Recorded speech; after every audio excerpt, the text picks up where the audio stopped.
तेजी भगवान के पाने का सरल से सरल रास्ता, जिसको कभी गुरु मंत्र कहा जाता था, दीक्षा और उपदेश कहते थे।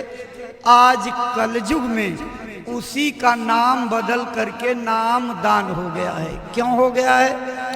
कबीर साहब से शुरू हुई संतों की परंपरा में सिलसिलेवार अब तक जितने संत महात्मा आए, सबने एक ही बात बताई और दोहराई।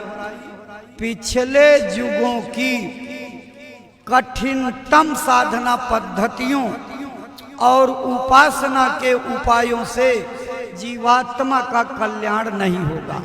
पुण्य तो मिल सकता है, स्वर्ग और वैकुंठ जैसे लोकों की प्राप्ति हो सकती है, लेकिन जीवात्मा जन्म मरण के चक्कर से, आवागमन से मुक्त नहीं होगी।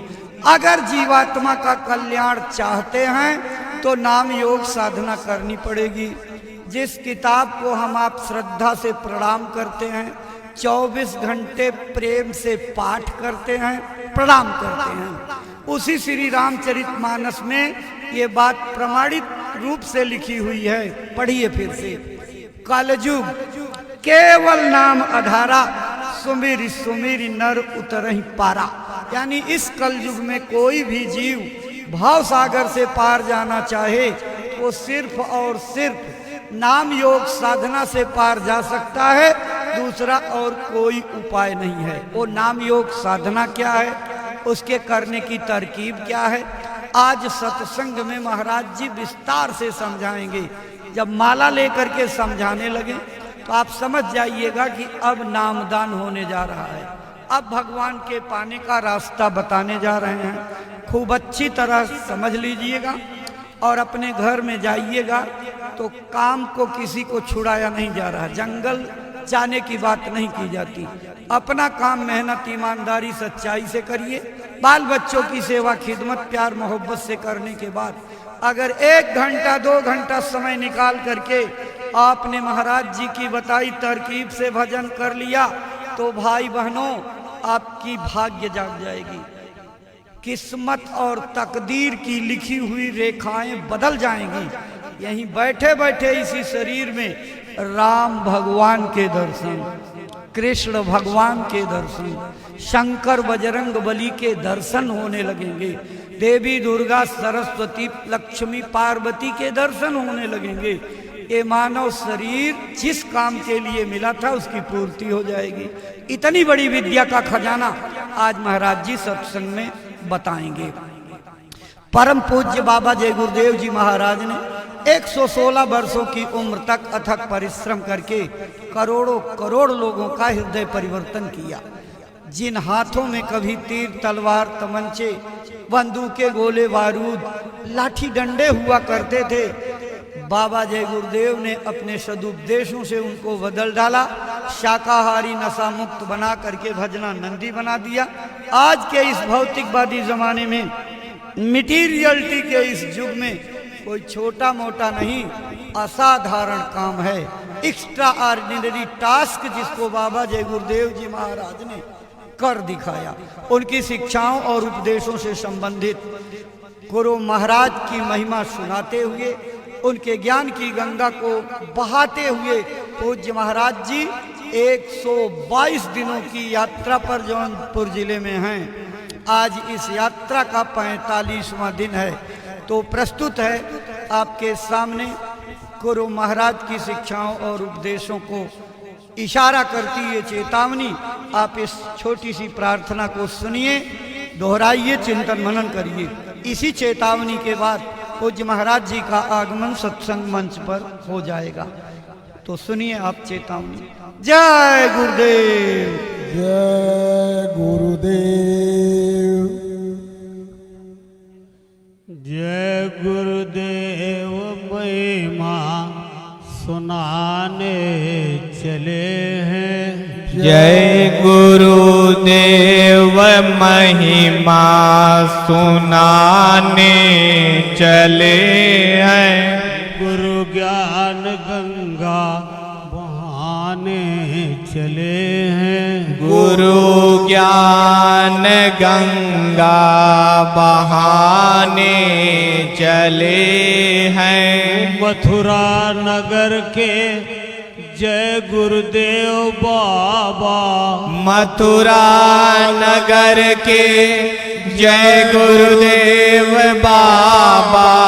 बताया मनुज तन कुदरती है काबा, बताया मनुज तन खुदरती है कावा।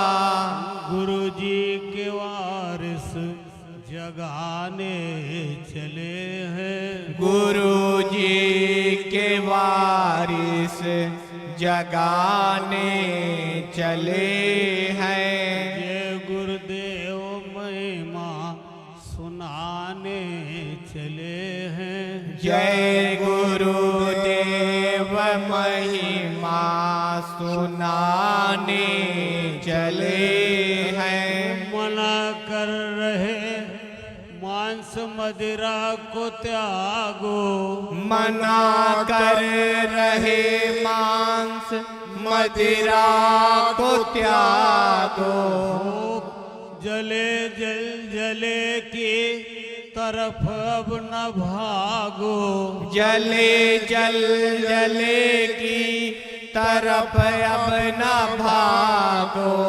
कहर के जहर से बचाने चले हैं। कहर के जहर से बचाने चले हैं। गुरु ज्ञान गंगा बहाने चले हैं। गुरु ज्ञान गंगा बहाने चले हैं। चरित को उठाओ यही असली पूंजी, चरित्र को उठाओ यही असली पूंजी। मसीहा की आवाज दुनिया में गूंजे, मसीहा की आवाज दुनिया में गूंजे। भजन भेद भक्ति सिखाने चले हैं। भजन भेद भक्ति सिखाने चले हैं। जय गुरुदेव महिमा सुनाने चले हैं। जय गुरुदेव महिमा सुनाने चले हैं। वो जिधर जा रहे हो तबाही का मंजर, जिधर जा रहे हो तबाही का मंजर। पुकारो प्रभु को जो है सबके अंदर, पुकारो प्रभु को जो है सबके अंदर। भरम भूल सबकी मिटाने चले हैं। भरम भूल सबकी मिटाने चले हैं। जय गुरुदेव महिमा सुनाने चले हैं। जय गुरुदेव महिमा सुनाने चले हैं। जिसे पालता यह किराए का घर है, इसे पालता यह किराए का घर है। वहाँ छूट जाए नहीं कुछ खबर है, कहाँ छूट जाए नहीं कुछ खबर है। हकीकत की बस्ती दिखाने चले हैं। हकीकत की बस्ती दिखाने चले हैं। गुरु ज्ञान गंगा बहाने चले हैं। गुरु ज्ञान गंगा बहाने चले हैं। बुलाते गुरु जी सत्संग में आओ, बुलाते गुरु जी के कि सत्संग में आओ, गुरु ज्ञान गंगा में गोता लगाओ, गुरु ज्ञान गंगा में गोता लगाओ, अमर दीप घट का जलाने चले हैं, अमर दीप घट का जलाने चले हैं, जय गुरुदेव महिमा सुनाने चले हैं, जय गुरुदेव महिमा सुनाने चले हैं, नशा नाम का खुद चढ़ा करके देखो, नशा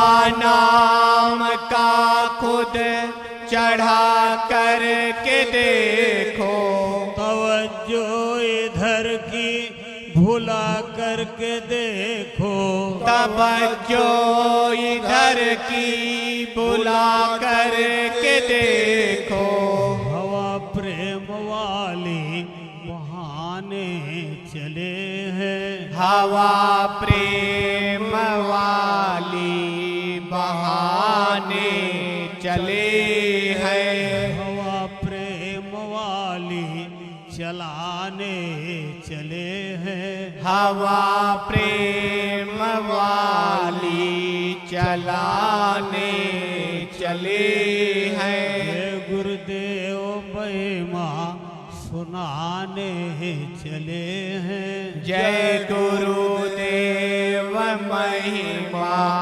सुनाने चले हैं, गुरु ज्ञान गंगा बहाने चले हैं, गुरु ज्ञान गंगा बहाने चले हैं, गुरुदेव जय गुरुदेव। जय गुरुदेव। प्रतिष्ठित भाई बहनों, अभी आप प्रार्थना चेतावनी की पंक्तियां सुन रहे थे। जय गुरुदेव महिमा सुनाने चले हैं, गुरु ज्ञान गंगा बहाने चले हैं। अपने गुरु महाराज के आत्म कल्याणकारी जनहितकारी संदेशों को लेकर के पूज्य महाराज जी का आगमन हुआ है। वास्तव में आज आपके जीवन की घड़ियों का सौभाग्य है कि पूज्य महाराज जी गुरु महाराज का संदेश लेकर आए हैं। पूज्य महाराज जी का आगमन सत्संग मंच पर होने जा रहा है। आप सभी भाई बहन अपने स्थान पर खड़े होकर के पूज्य महाराज जी का स्वागत अभिनंदन वंदन करेंगे। वो आपका अभिवादन स्वीकार करेंगे। जब आपको बैठने का संकेत कर देंगे, आप अपने स्थान पर बैठ जाइएगा और उनकी एक एक बातों को ध्यान दे करके एकाग्रचित्त हो करके सुनिएगा, अपने जीवन में उतारिएगा। जय गुरुदेव। अपने गुरु महाराज के पावन चरण कमलों में श्रद्धा सुमन अर्पित करके दया कृपा और संभाल की प्रार्थना करते पूज्य महाराज जी।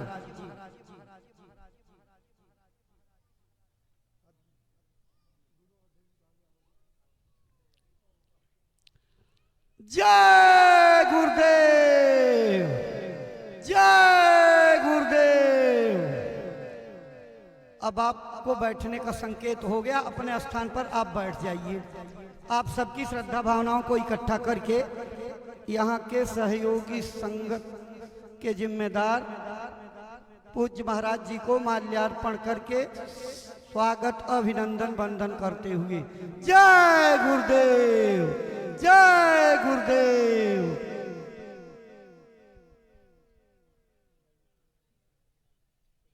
स्वागत के इसी क्रम के बाद पूज्य महाराज जी के पावन चरण कमलों में श्रद्धा से आदर पूर्वक प्रार्थना करते हैं कि वह गुरु महाराज का जो संदेश मथुरा आश्रम से संकल्प बना करके चले हैं, अपनी अमर वाणी से प्रेमी भाई बहनों को सुनाने समझाने की कृपा करें, ताकि आपकी अमर वाणी से प्रेरणा प्राप्त करके भाई बहन अपने जीवन की अनमोल सांसों का उपयोग करते हुए मानव तन सफल सार्थक एवं कामयाब बना सके। परम श्रद्धेय पूज्य महाराज जी। आप सभी लोग प्रेम के साथ में मालिक के पावन नाम का उच्चारण करेंगे। बोलो जय गुरुदेव। जय गुरुदेव। जय गुरुदेव। जय गुरुदेव। जय गुरुदेव। जय गुरुदेव। सर्वत्र विराजमान शब्द स्वरूप परम पूज्य स्वामी जी महाराज के श्री चरणों में कोटि कोटि नमन प्रणाम करते हुए इस सत्संग समारोह में पधारे हुए सभी सत्संगी धर्म प्रेमी भाई बहनों को सादर जय गुरुदेव। प्रेमी भाई बहनों, हम आप परम सौभाग्यशाली हैं। कैसे कलिकाल में हम लोगों को ये मानव तन, ये मनुष्य शरीर प्राप्त हुआ है। उससे भी परम सौभाग्य की बात है कि इस मनुष्य रूपी मंदिर में बैठ करके हम लोगों को सत्संग सुनने का ये अवसर मिल रहा। सत्संग जल जो कोई पावे, मैलाई सब कट कट जावे। ये सत्संग है, ये कोई किस्से और कहानियां नहीं, नाच गाना ढोल और मजीरा नहीं। ये महात्माओं की अजर अमर वाणियां हैं। यदि आपने ध्यान से सुन लिया तो निश्चय ही आपको अपने मानव जीवन के उद्देश्यों के बारे में पता चलेगा कि आखिर ये मनुष्य शरीर हमको क्यों मिला है, क्या इसका उद्देश्य है, मरने के बाद हम लोग कहाँ जाएंगे, हमारे रिश्ते नातेदार, हमारे कुटुंब परिवार वाले कहाँ जाएंगे, कैसे हमारी इस जीवात्मा का कल्याण होगा। इन सभी प्रश्नों की जानकारी आपको सत्संग के माध्यम से प्राप्त होगी। इसलिए प्रेमी भाई बहनों, जो भी वचन वाणी आपको सुनाई जाए, प्रेम और प्यार के साथ बैठ करके एक एक वचन को बड़े ध्यान के साथ सुनिएगा। महात्माओं के सत्संग में कभी किसी जात और बिरादरी, किसी कौम या मजहब या किसी भी व्यक्ति विशेष की कभी कोई निंदा, चुगली, आलोचना या किसी की यहाँ बुराई नहीं की जाती। सत्संग कैसे जानिए, जित एक नाम वखान। सत्संग वह जगह है जहां केवल शब्द या नाम का प्रचार किया जाता, उस मालिक से मिलने का प्रेम और प्यार पैदा किया जाता। हम आप परम सौभाग्यशाली हैं, ये अवसर हम लोगों को मिला हुआ है। तो जो भी थोड़े बहुत वचन आपको सुनाए जाएं, बड़े ध्यान से एक एक वचन को आप लोग सुनिएगा और समझने की कोशिश करिएगा। हम भी प्रयास करेंगे ये आपको सरल से सरल भाषा में आप सभी को समझाया जा सके।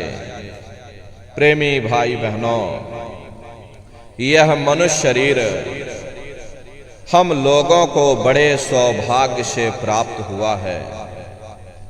ये जीवन बहुत अनमोल है। उस परम पिता परमात्मा ने हमको यह जीवन केवल इसीलिए दिया है ताकि हम जीते जी उस प्रभु की भक्ति करके अपनी जीवात्मा का कल्याण करा सकें। ये 5 तत्वों का पुतला, ये पंच भौतिक शरीर हम लोगों को एक निश्चित समय के लिए मिला हुआ, एक निश्चित समय को हम आप नहीं जानते हैं, किंतु जिसका ये मकान है, जिसका ये शरीर है, वो अवश्य ही जानता है। और समय पूरा हो जाने पर मकान मालिक जबरदस्ती इस मकान को खाली करवा देगा।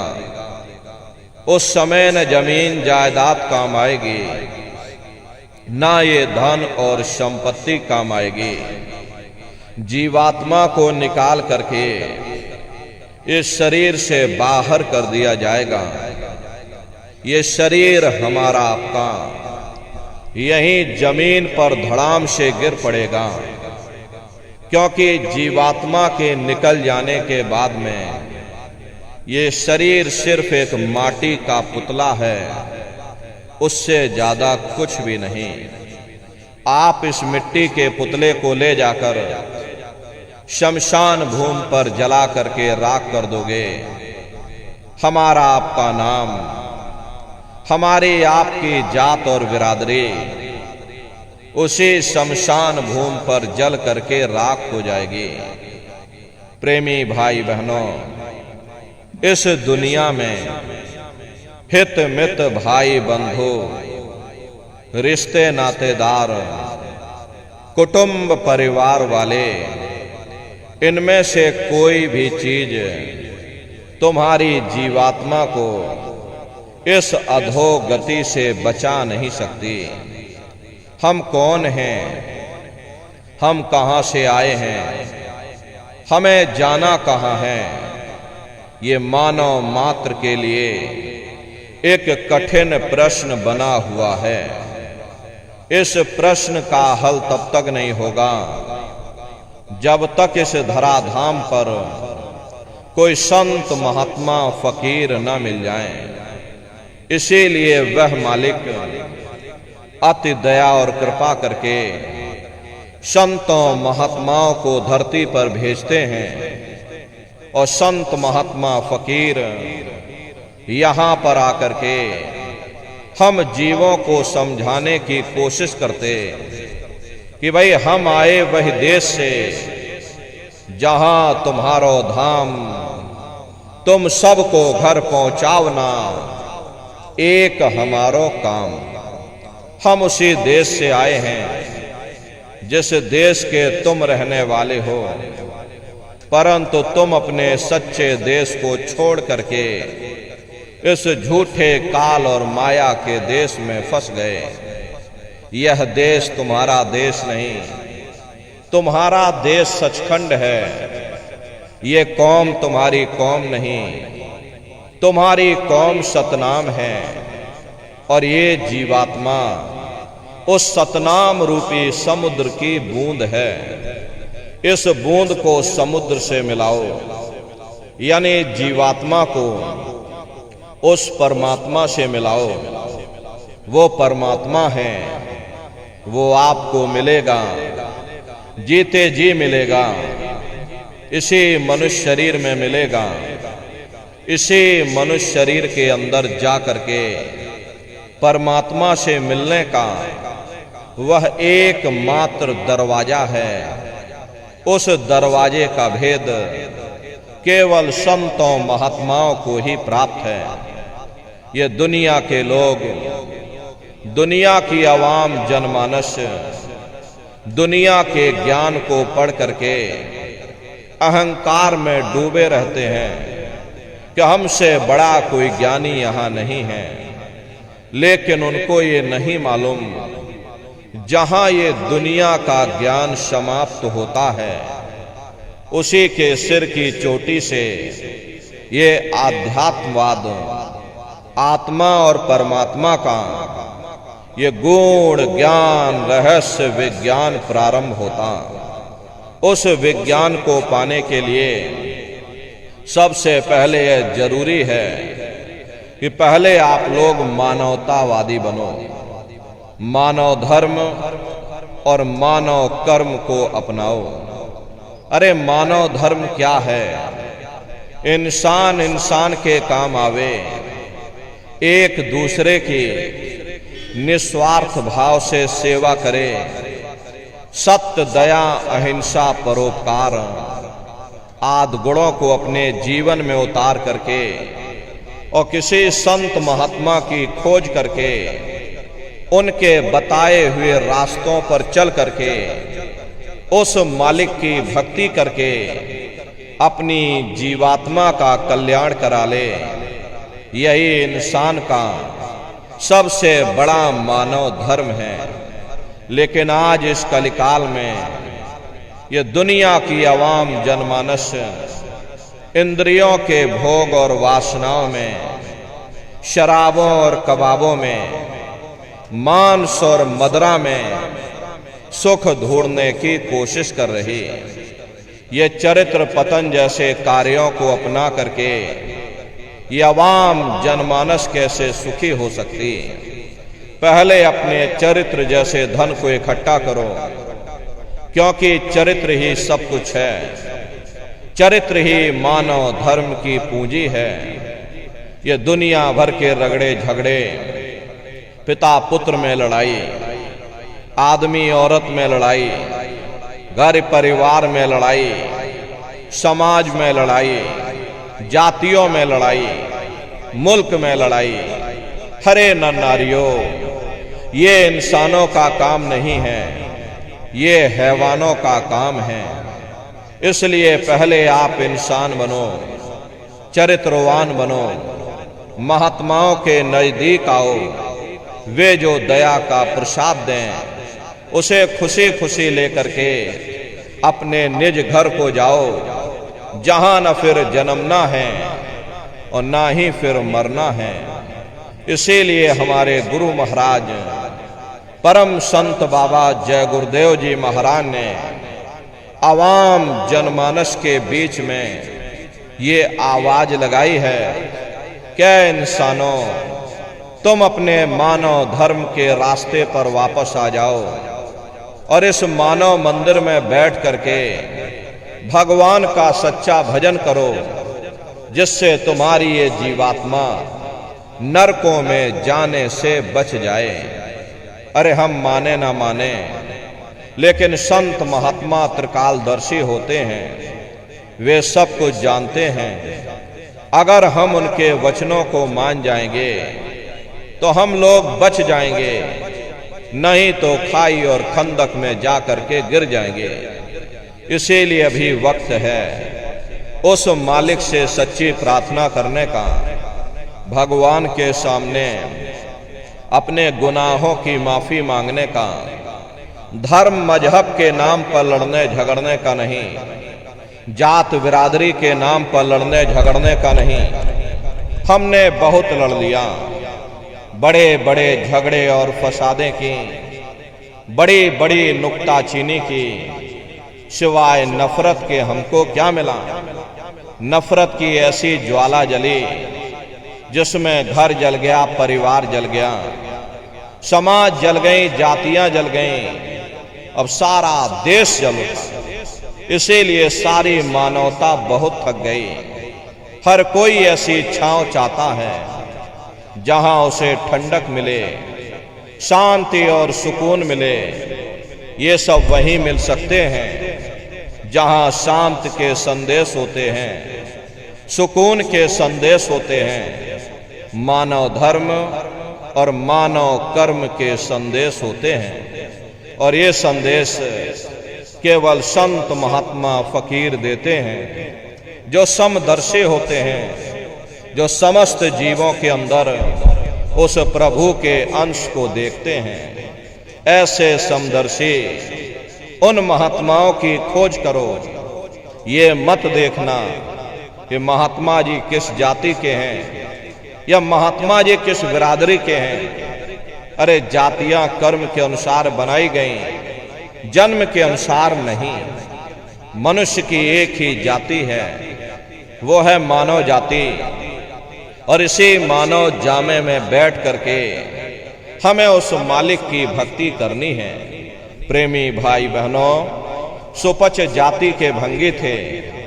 रैदास जी महाराज जाति के हरिजन थे और मीराबाई जाति की छत्राणी थी। अगर वे सब उस मालिक को प्राप्त कर सकते हैं तो आप भी उस मालिक को प्राप्त कर सकते हो। लेकिन बगैर महात्माओं के, बगैर गुरु के कोई भी जीव इस संसार समुद्र से ना कोई पार हुआ और ना ही कोई हो सकता। ये समुद्र ऐसा है जिसके ना इस किनारे का पता न उस किनारे का पता, कोई नहीं जान सकता है। ये दुनिया कब बनी, कितनी बार प्रलय और महाप्रलय हो गई, लेकिन इतना जरूर मालूम है जिस दिन से दुनिया बनी है हम लोग यहीं पर भटका खा रहे। अगर इधर से हवा चली, नैया हमारी उधर चली गई और कहीं उधर से हवा चल गई, हमारी नैया डगमगाते हुए इधर चली गई। न जाने कितने युग और कल्प बीत गए, लेकिन हमारे ये जीवन की नैया आज तक इस भवसागर से किनारे नहीं लगी। इसलिए नर नारियों, सौभाग्य से वक्त का इतना बड़ा वरदान आपको मिला, ये मानव तन आपको मिल गया। न जाने किस महात्मा की दया हो गई, न जाने कौन से जन्म जन्मांतरों के शुभ पुण्य कर्म उदय हो गए जो आपको ये मनुष्य शरीर मिल गया। अरे अब की बार ये मौका तुमको मिल गया है, मिली नरदेह यह तुमको, बनाओ काज कुछ अपना, पचो मत या इस जग में, जानियो रैन का सपना। प्रेमी भाई बहनों, जैसे रात में हम लोग स्वप्न देखते हैं, हालांकि उस समय पर हमें स्वप्न सच मालूम पड़ता है, असली प्रतीत मालूम होता है। लेकिन जब हम लोग सुबह उठते हैं, जब हमारी आंखें खुलती हैं, तब हमें होश आता है, नहीं भाई हम तो स्वप्न देख रहे थे, ये सब भ्रम है। ठीक उसी प्रकार से ये दुनिया भी 10-20-100 साल का स्वप्न है। अब आप कहोगे हम जाग रहे हैं, परंतु प्रेमी भाई बहनों, ऐसा हरगिज नहीं है। जिस दिन मौत का वक्त आएगा, हम लोग रोएंगे, हाय हाय करके चिल्लाएंगे कि हाय हमने सारी जिंदगी यूं ही स्वप्न में गुजार दी, जागने का समय तो अभी आया था, जो कुछ करना था अभी करना था। लेकिन प्रेमी भाई बहनों, अब पछताए होत क्या जब चिड़िया चुग गई खेत। महात्मा प्रेम से जीवों को समझाते हैं कि भाई देह और ग्रह सब झूठा, और भरम में काहे को खपना। ये घर बार हमारा अपना नहीं, ये पराया देश है, ये सराय खाना है, ये मुसाफिर खाना है। ये शरीर भी तुम्हारा अपना नहीं है, ये भी काल का पिंजरा है, किराए का मकान है, पराया मकान है। किसी को 40-50 साल के लिए मिला, किसी को 80-90-100 साल के लिए मिल गया। जितने जितने श्वास उस मालिक ने बख्शे हैं, उसे भुगतने के बाद में हमें शरीर को यहीं छोड़ जाना। श्वास दुधारा नित्य ही जारी, एक दिन खाली चाम।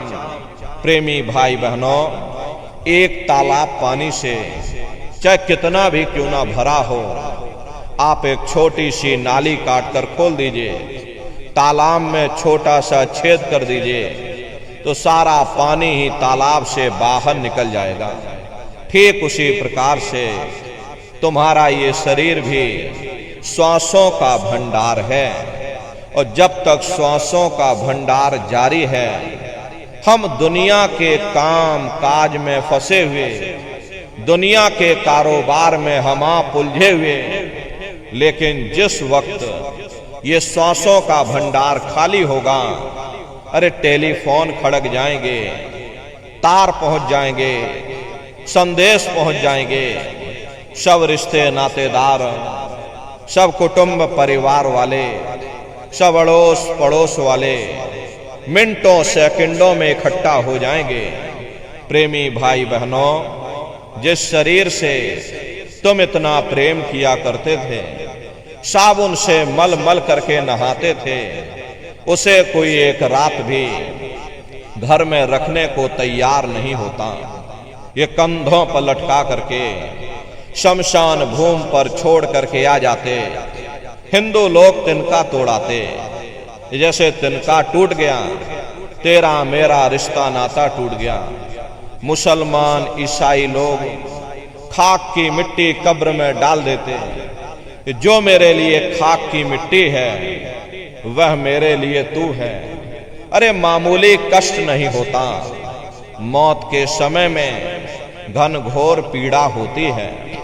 जनमत मरत दुसह दुख हुई, सहजो बाई ने बयान किया है। सहजो मौत आईया, अंग अंग दिया तोड़, और हिया जरे छाती फटे, उठे पीर घनघोर। गुरु महाराज सत्संग में फरमाते थे कि जैसे 1,00,000 बिच्छू एक साथ मिल करके हमारे शरीर पर डंक मारे, उससे भी लाखों करोड़ों गुना ज्यादा मौत के समय में दर्द होता है। प्रेमी भाई बहनों, जब मृत्यु आती है तो किस तरह से प्राण निकलते हैं, प्राणों के निकलने की क्या प्रक्रिया होती है, पहले उसे आप अच्छी तरह से समझ लीजिए। सिमटत भास श्वास उठ जावे, और प्राणपति जब सिमट समावे, उस समय हमारी ये श्वासें रुक जाती हैं, शरीर की चेतना नीचे से सिमटने लगती है। तो सबसे पहले गुदा चक्र टूटता है, क्योंकि गुदा चक्र में पृथ्वी का वास होता है। गुदा चक्र टूट करके ऊपर इंद्रिय चक्र में समा जाता है। इंद्रिय चक्र में जल का वास होता है, यानी जल ने पृथ्वी को घोल दिया। और फिर जब इंद्रिय चक्र टूटेगा तो ऊपर नाभि चक्र में समा जाएगा। यह नाभि चक्र में अग्नि का वास होता, यानी अग्नि ने फिर जल को सुखा दिया। ये नीचे से सिमटाव होता है, नीचे से ऊपर की ओर सिमटाव होता, पैरों के तलवे से लेकर के ये सिर की चोटी तक सिमटाव होता है। फिर जब ये नाभि चक्र टूटेगा तो ऊपर हृदय चक्र में समा जाएगा। हृदय चक्र में वायु का वास होता, यानी वायु ने अग्नि को अपने में समाहित कर लिया, और इस तरह से वायु ऊपर आकाश मुड़ गई। ये आंखों की पुतलियां ऊपर पलट जाती हैं, मुंह खुला का खुला रह जाता। अरे महात्मा समझाते हैं, जब यह कर्म कला उपजावे, बुद्धि सुरत की यान दबावे, जब यह जीवात्मा पांचों तत्वों को लांग करके जल पृथ्वी अग्नि वायु आकाश पांचों तत्वों को लांग करके ऊपर आती है, तो काल दाढ़ में आन दवानी, और जब ढरके नैनन से पानी। जब काल अपनी दाढ़ में दबाता है, उस समय नेत्रों से पानी निकलता, इंद्रियां टूट टूट करके चकनाचूर हो जाती, सब नात रिश्तेदार खड़े रह जाएंगे, लगे टकटकी दिखे न भाई, वाह समय को करे सहाई।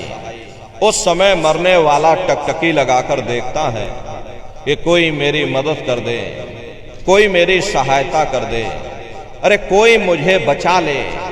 लेकिन प्रेमी भाई बहनों, सब नात रिश्तेदार खड़े रह जाते, भाई बंधु सब देखते रह जाते, डॉक्टर वैद हकीम सब आपको घेरे रह जाते, लेकिन उस समय आपको कोई बचा नहीं पाता। जम के दूत घेर चौफेरा, निक्षय प्राण छोड़ के डेरा। यमदूत आते हैं, प्राणों की डोरी को तोड़ देते हैं और जीवात्मा को खींच करके इस शरीर से बाहर कर दिया जाता है। जैसे ही जीवात्मा शरीर से अलग हुई, ये शरीर हमारा मिट्टी हो जाता। अरे इस मिट्टी को ले जा करके तुम शमशान भूमि पर जला करके राख कर देते।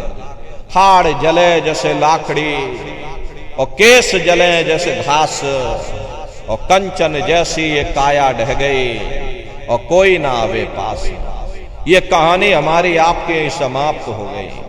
ये जात बिरादरी के रगड़े झगड़े, ये नाम, ये रुतबा, ये शानो शौकत, ये पद और प्रतिष्ठा, ये प्रधानी और ये कलेक्टरी और ये ब्लॉक प्रमुखी और ये सरपंची, ये सब तुम्हारी यहीं समाप्त हो गई। लेकिन उधर देखो क्या होता, तुम्हारी जीवात्मा को ले जा करके ऊपर धर्मराज की कचहरी में पेश कर दिया जाएगा। वहां पलक झपकते ही तुम्हारे अच्छे और बुरे कर्मों का हिसाब किताब हो जाएगा। अरे धर्मराज तुमको सजा सुना देंगे, ले जाओ इनको फलाने नरक में डाल दो, क्योंकि मैंने इनको मौका दिया था। जब ये मां के घर में उल्टे लटके हुए थे, सिर इनका जब नीचे था और पैर जब इनके ऊपर थे, मां के घर में जब ये उल्टे लटके हुए थे, जठराग्नि में जब ये तप रहे थे, उस समय इन्होंने मुझसे प्रार्थना की थी कि हे मालिक, अब प्रभु कृपा करो वे भांति और सब तज भजन करह दिन राती। कि हे परमात्मा, इस बार हमको मौका दे दो, हमको मनुष्य शरीर दे दो, हम भजन करेंगे, भक्ति करेंगे, हम अपनी जीवात्मा का कल्याण करेंगे। तो मैंने इनकी प्रार्थना को स्वीकार कर लिया और इनको मैंने सुंदर सा ये मनुष्य शरीर दे दिया और कह करके मैंने भेजा था कि भाई ये मनुष्य शरीर ये किराए का मकान है, ये तुम्हारा अपना नहीं है। अगर ये तुम्हारा अपना होता तो हमेशा तुम्हारे पास रहता है। ये तुम्हारा अपना नहीं, ये मैंने तुमको कुछ समय के लिए किराए का ये मकान दिया है। हाँ, तुम अपनी जीवात्मा को मेरे किराए के मकान में बैठा करके और मालिक की भक्ति करके समय रहते अपनी जीवात्मा को जगा लेना, अपनी जीवात्मा का कल्याण करा लेना। मैंने कुछ समय के लिए तुम सबको ये किराए का मकान दिया है और जब समय पूरा होगा तो मैं अपने सिपाहियों को ऊपर से भेजूंगा और उस समय पर तुम मेरे किराए के मकान को खाली कर देना। लेकिन इतना ध्यान रखना कि जैसा साफ सुथरा मैंने तुमको ये किराए का मकान दिया है, वैसा ही साफ सुथरा तुम मुझको वापस लौटाना। लेकिन इस किराए के मकान में बैठ करके इन्होंने बुरे खोटे पाप कर्म कर डाले। मेरे किराए के मकान को इन्होंने अपने कर्मों से गंदा कर दिया, इसलिए कर्मों की सजा इनको मिलेगी। ले जाओ इनको फलाने नरक में डाल दो। अरे महात्मा कभी झूठ नहीं बोलते। महात्माओं ने जब साधना किया, साधना करके जब ऊपर गए और ऊपर जा करके जब उन्होंने नरकों का हाल देखा तो हमारी आपकी जानकारी के लिए उन्होंने धर्म ग्रंथों में लिख दिया, लोह के खम्भ तपत के माही और जहां जीव को ले चिपटाई वहां बड़े बड़े लोहे के खंभे अग्नि से धधक धधक कर लाल हो रहे। अरे वाह समय की कहां सुनाई, लोहा अगन धमन धोकाई, जो धम्मन से धोक लोहारा, लोहा जो अग्नि में डारा। जिस तरह से लोहार लोहे को अग्नि की भट्टी में तपा तपा करके लाल कर देता, ऐसे ही प्रेमी भाई बहनों उन नरकों में भी बड़े बड़े लोहे के खंबे अग्नि की भट्टी में तप करके लाल हो रहे। ऐसे खोटे जीवों को उन्हीं खम्भों पर लिटा दिया जाता है। जीव हाय हाय करके चिल्लाता है, तड़फ तड़फ जीव जुलम बुखारी, और तपत खम्भ दुख उपजे भारी। असहनी वेदना होती है, असहनी दुख और दर्द होता है। जीव वहां रोता और चिल्लाता रहता है। लाखों लाख योजन मील तक तुम्हारे रोने चीखने चिल्लाने की आवाज उन नरकों से होकर के गुजरती है। लेकिन प्रेमी भाई बहनों, वहां कोई तुम्हारी पुकार सुनने वाला नहीं, कोई तुम्हारी दर्द भरी आवाज को सुनने वाला नहीं। ये दुर्दशा क्यों हो गई? क्योंकि हम लोग मनमुखी हो गए, मन के कहे पर चलने लग गए। मन के कहे पर चल करके बुरे खोटे पाप कर्म करने लग गए। कर्मों का ये जखीरा अंबार के अंबार हमने अपने सिर पर लाद लिए। आज उन्हीं कर्मों का हम आप भोग पा रहे। अरे महात्मा कहते हैं कि नर के अनेक और हैं, कहां लगे कहूं बखान। दुख भुगते यह जीव जो जाने जो भोग समान। कहते भाई एक नरक नहीं, ऐसे वहां पर अनेकों अनेक नरक बने हुए, अलग अलग खोटे पाप कर्मों के वहां पर अलग अलग नरक बने हुए। गरुड़ पुराण में 36 प्रकार के नरकों का वर्णन किया गया। कुंभी नरक निदान यह है, पड़े जीव जग जाए, सिर समेत डूबा रहे और सदा नरक के माही। कुंभी कहते घड़े के आकार का बड़ा विशाल नरक बना हुआ, दुनिया भर का मवाद उसमें भरा, बड़ी भारी बदबू उसमें से आती, जीवों को ले जाकर उसी में डाल दिया जाता। कुंभी नरक कल्प लो वासा, और मुख में नरक नाक में श्वासा। कल्प लो वासा यानी 1000 चौकड़ी युग का एक कल्प होता है, और कल्प लो वासा यानी युगों युगों तक ये जीव नरकों की सजा को भोगता रहता है।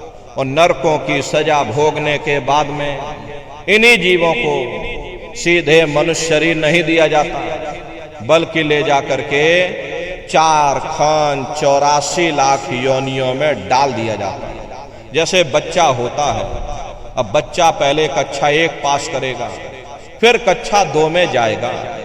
ऐसे ही प्रेमी भाई बहनों, वहां पर भी पूरा चैनल बना हुआ। नरकों की सजा भोगने के बाद में इन्हीं जीवों को 4 खान 84 लाख योनियों में डाल दिया जाता है। इसे आप अच्छी तरह से समझ लीजिए प्रेमी भाई बहनों, ये भी एक तरह की पढ़ाई है। जैसे बच्चे स्कूल कॉलेज में जाते हैं, वहां पर भौतिक पढ़ाई पढ़ते हैं, इसी तरह प्रेमी भाई बहनों ये आध्यात्मिक पाठशाला है, आध्यात्मिक स्कूल है। यहाँ पर आध्यात्मिक ज्ञान समझाया जाता है। तो प्रेमी भाई बहनों, इस आध्यात्मिक ज्ञान को समझने की जरूरत है। तो नरकों की सजा पूरी होने के बाद में इन्हीं जीवों को 4 खान 84 लाख योनियों में डाल दिया जाता है। ये 4 खान 84 लाख योनियां ये कोई मामूली योनियां नहीं होती। 4 खान का मतलब होता है अंडज पिंडज उपमज स्थावर, ये 4 खाने होती हैं। पहली श्रेणी तो इन पेड़ पौधों की आती है जिनके अंदर पानी का तत्व मौजूद होता है। कभी ये भी मनुष्य हुआ करते थे, लेकिन आज अपने कर्मों का ये भोग पा रहे, एक जगह पर पेड़ बनके खड़े हुए हैं। दूसरी श्रेणी कीड़े मकोड़ों की आती है जिनके अंदर पृथ्वी और अग्नि का तत्व मौजूद होता है। तीसरी श्रेणी पंछियों की आती है, चौथी चौपाए जानवरों की आती है, और 5वीं स्वयं इंसानों की आती है जिसके अंदर 5 तत्व जल पृथ्वी अग्नि वायु आकाश 5 तत्व मौजूद होते हैं। प्रेमी भाई बहनों, ये 4 खाने हैं, इनकी अलग अलग कुल 84 लाख योनियां होती हैं। अब आप पेड़ पौधों को ही देखिए तो आम का पेड़ अलग है, नीम का पेड़ अलग है, पीपल का पेड़ अलग है। ऐसे ही अलग अलग प्रजातियों के कीड़े मकोड़े, अलग अलग प्रजातियों के पशु और पंछी, कुल मिलाकर के 84 लाख योनियां हैं। हम दुनिया के जीव नरकों की सजा भोगने के बाद में इन्हीं 84 लाख योनियों में डाल दिए जाते हैं। अरे मामूली कष्ट नहीं होता। हमको आपको गर्मी लग गई तो हम लोग देखो छाया में आ गए, सर्दी लग गई तो कंबल रजाई ओढ़ लिया, भूख लग गई तो भोजन कर लिया, बीमार हो गए तो अस्पतालों में चले गए, अपना अपना इलाज करवा लिया। लेकिन देखो इन जानवरों को, क्या गर्मी, क्या सर्दी और क्या बरसात, एक एक रोटी के टुकड़े के लिए बेचारे दर बदर रोड पर भटकते रहते। किसी का हाथ कट गया, किसी का पैर कट गया, किसी को आपने जीते जी काट डाला, मुर्गी की पकड़ करके गर्दन ही घुमा डाली। अरे उनको भी दर्द होता है, उनको भी तकलीफ होती है, लेकिन वे बेचारे बेजुबान हैं, कुछ बोल नहीं पाते, कुछ बता नहीं पाते। हम लोगों के अंदर ये जुबान है, हम लोग बोल बता देते हैं, वे सिर्फ रोते और चिल्लाते रहते हैं। अरे कौन उनकी पुकार सुनने वाला, कौन उनकी दर्द भरी आवाज को सुनने वाला, कौन सी अदालत में जाकर के वे बेचारे दरवाजा खटखटाएं, या कौन मजिस्ट्रेट उनकी फरियाद को सुनेगा। प्रेमी भाई बहनों, कोई सुनने वाला नहीं है। प्रेमी भाई बहनों, कृष्ण भगवान ने उद्धव से कहा कि हे उद्धव, ये जो तुम चीटा देख रहे हो ये कई बार इंद्र बन चुका। प्रेमी भाई बहनों, जब स्वर्गों का राजा इंद्र वे अपने कर्मों के कारण चीटा बन सकता है, तो हम दुनिया के जीवों का क्या हाल होगा। हम लोग कभी उस पर विचार नहीं कर पाते। धृतराष्ट्र ने कृष्ण भगवान से पूछा कि हे केशव, मैं अंधा क्यों हूं? मुझे 100 जन्मों की खबर है, मैंने इन 100 जन्मों में कोई ऐसा कर्म नहीं किया जिससे कि मैं अंधा होता। कृष्ण भगवान ने सिर पर हाथ रख करके कहा कि जरा और पीछे जाकर के देखो। देखा तो 106 जन्म का कर्म निकला। प्रेमी भाई बहनों, ये कर्मों का बड़ा पेचीदा संसार है। यहां तुम जैसे कर्म करोगे वैसा फल तुमको मिलेगा। बुरे कर्म करोगे बुरा फल मिलेगा, अच्छे कर्म करोगे अच्छा फल मिलेगा। अगर तुम बुरे कर्म करते हो तो नरकों 84 में चले जाओगे, अच्छे कर्म करोगे राजा महाराजा बन जाओगे, कौमों मजहबों मुल्कों की हुकूमत हासिल कर लोगे, लोहे की जंजीरें उतर जाएंगी तो सोने की बेड़ियां पड़ जाएंगी, हाथ से झाड़ू निकल जाएगी तो हुकूमत की बागडोर मिल जाएगी। अरे ज्यादा से ज्यादा तुम स्वर्ग वैकुंठ में चले जाओगे। वे भी भोग योनियां हैं, एक निश्चित समय के लिए मिलती हैं, और पुण्य कर्म समाप्त हो जाने के बाद में फिर तुमको मृत्युलोक में भेज दिया जाएगा। पुण्य छीने मृत्युलोका। प्रेमी भाई बहनों, जब वहां से नीचे उतारे जाओगे तो किसी बड़े घर में जन्म ले जाए, और बड़े घर में जन्म लेने के बाद में कौन भला अच्छा कर्म करेगा। फिर बुरे खोटे कर्म किए तो फिर नरकों 84 में चले गए। ऐसे ये आवागमन चलता रहता है, लेकिन मुक्ति नहीं मिलती। बिना कर्म कोई काया नहीं, जग बस रहा कर्म के माही। कोई शरीर बिना कर्म के नहीं है। ये सूरज चांद सितारे, ये जमीन, ये आसमान, ये देवी और ये देवता, ये सब कर्मों के अधीन हैं। कर्म होती है तो काया बनती है, काया होती है तो कर्म भी बन जाते हैं। ये एक दूसरे पर सब आश्रित हैं, एक के बगैर दूसरा हो ही नहीं सकता। जिस दिन से दुनिया बनी है ये कर्मों का अटल कानून चला आ रहा। युग बदलते रहते हैं, समय बदलता रहता है, लेकिन ये कर्मों का कानून नहीं बदलता। कर्म भूत सब जग को लागा, और या से बचे नहीं कोई जागा। कर्मों का ये भूत सारे संसार के जीवों को लगा हुआ। कर्मों के वशीभूत होकर के ये मनुष्य बार बार जन्म लेता और मरता है। कर्मों के कारण ही ये इंसान नरकों की सजा को भोगता है और कर्मों के कारण ही यही जीव 4 खान 84 लाख योनियों में भटकता है। प्रेमी भाई बहनों, अरे महात्मा कहते हैं भाई कई जन्म भय कीट पतंगा, कई जन्म भय मीन कुरंगा, कई जन्म पंखी सरफोयो, कई जन्म है वर वृक्ष जोयो, मिल जगदेश मिलन की वरिया, चिरंकार यह देश सजरिया।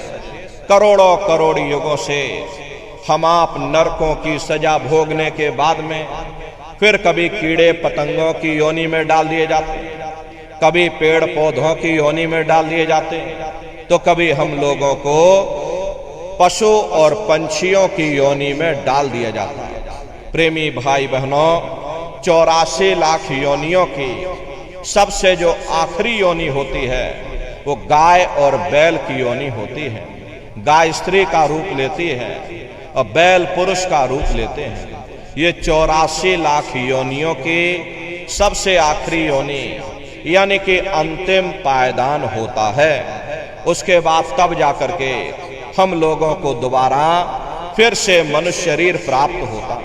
इसीलिए कहा गया है कि बड़े भाग्य मानुष तन पाया, कोट जन्म जब भटका खाया। कोटान कोट जन्म जन्मांतरों तक अलग अलग योनियों में भटकने के बाद में तब बड़े सौभाग्य से तुम लोगों को ये मनुष्य शरीर प्राप्त हुआ है।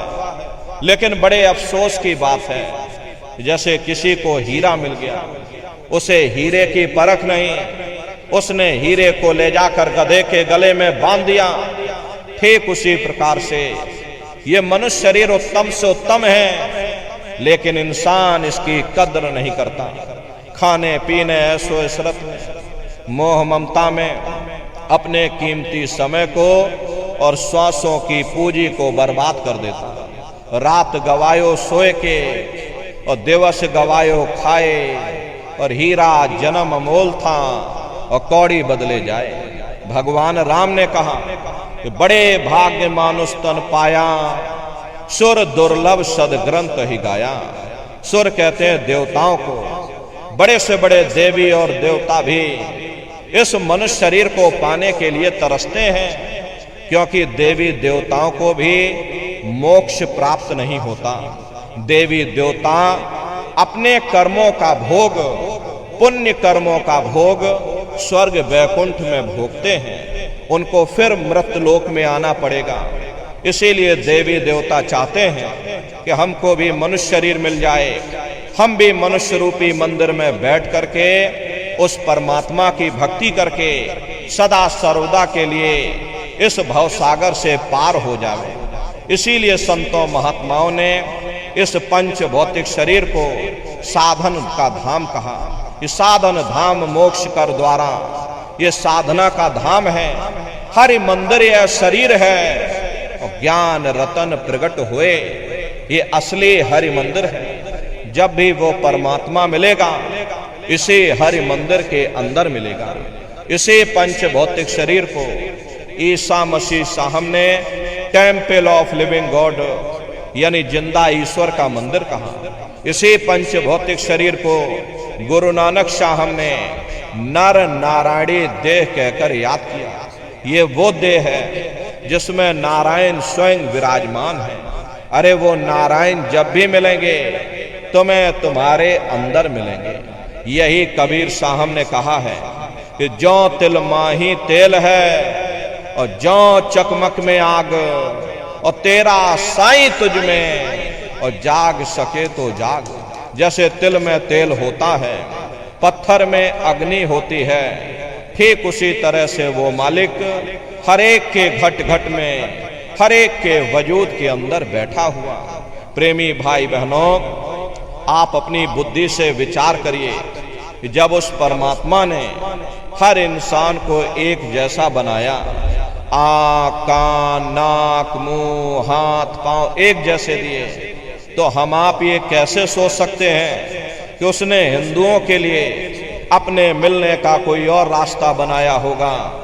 यह मुसलमान, सिख या ईसाइयों के लिए अपने मिलने का कोई और रास्ता। अरे कस्तूरी कुंडल बसे मृग धूड़े बन माही, ऐसे घट घट राम हैं दुनिया देखे नहीं। जैसे हिरन कस्तूरी की खुशबू को बाहर जंगलों में ढूंढता फिरता, हालांकि वो खुशबू उसके नाभि से हो करके आती है, वही हाल हम जीवों का है। हम दुनिया के जीव भी उस परमात्मा की खोज बाहर इस जड़ संसार में कर रहे हैं, लेकिन महात्मा समझाते हैं कि भाई मोको कहां ढूंढे रे बंदे, अरे मैं तो तेरे पास में, ना तीरथ में ना मूरत में, मैं तो हूं विश्वास में। ना मैं तीरथ में मिलूंगा, ना मैं मूरत में मिलूंगा, ना मैं अन्य किसी कर्म कांड में मिलूंगा, ना मैं ग्रंथों में मिलूंगा, ना मैं पोथियों में मिलूंगा, ना ही मैं इन किताबों में मिलूंगा। कि सारी उम्र बैठ करके तुम किताबें पढ़ते रहो, रात दिन ढोलक मजीरा बजा बजा करके उन चौपाइयों को तुम रटते रहो। अरे मैं जब भी मिलूंगा तो मैं तुम्हारे अंदर मिलूंगा। प्रेमी भाई बहनों, बड़ी सीधी सी बात है कि अगर खाना बनाने की किताब सारी उम्र बैठ करके तुम पढ़ते ही रहोगे कि भाई खाना ऐसे बनता है और खाना वैसे बनता है, और खाने में नमक डाला जाता है और खाने में तेल डाला जाता है, फिर खाने में हल्दी डाली जाती है, फिर उसमें जीरा डाला जाता है, तो कभी तुम्हारा पेट नहीं भर सकता। अरे जब तक आप खाना बनाओगे नहीं, उसे स्वयं खाओगे नहीं, कभी तुम्हारा पेट नहीं भर सकता। हम वेदों की निंदा नहीं करते, हम ग्रंथों की निंदा नहीं करते, हम गीता, कुरान और बाइबल की निंदा नहीं करते। वेद, शास्त्र, गीता, कुरान, बाइबल, जितने भी हमारे धर्म ग्रंथ हैं, चिल्ला चिल्ला करके सब यही कह रहे हैं कि भाई मनुष्य के अंदर अंड खंड ब्रह्मांड है, स्वयं वो परमात्मा तुम्हारे अंदर बैठा है। चलो अंदर चलो, अंदर चल करके उस परमात्मा का दर्शन दीदार करो। अब सवाल ये उठता है कि भाई आखिर हम अपने अंदर जा करके उस परमात्मा का दर्शन कैसे करेंगे? तो इसके लिए संतों महात्माओं ने केवल 3 साधन बताए। साधन 3 सार्वण वर्णे, और साधन सब थोथे मान। इस कलयुग में उस मालिक को पाने के लिए महात्माओं ने केवल 3 पूजाएं बताई। पहला है सुमरन, दूसरा है ध्यान और तीसरा है भजन। सुमरन कहते हैं अपने गुरु को याद करना, ध्यान कहते हैं अपनी दिव्य दृष्टि को खोलना, और भजन कहते हैं कान में उंगली डाल करके उस शब्द को सुनना, उस नाम को सुनना, उस देववाणी आकाशवाणी को सुनना जो 24 घंटे तुम्हारे सबके अंदर गूंज रही है। प्रेमी भाई बहनों, ये सुरत शब्द नाम योग की साधना है। जितने भी महात्मा धरती पर आए उस मालिक को पाया, सुरत शब्द नाम योग की साधना करके ही पाया। देखिए, सबसे पहले कबीर साहब आए। कबीर साहब ने सुरत शब्द नाम योग की साधना जारी की। उसके बाद गुरु नानक साहब आए। गुरु नानक साहब ने भी सुरत शब्द नाम योग की साधना जारी की। उसके बाद और भी महात्मा आए, कबीर, नानक, दादू दरिया, भीखा, रविदास जी महाराज, पलटू साहब जी। करोगे और कैसे आप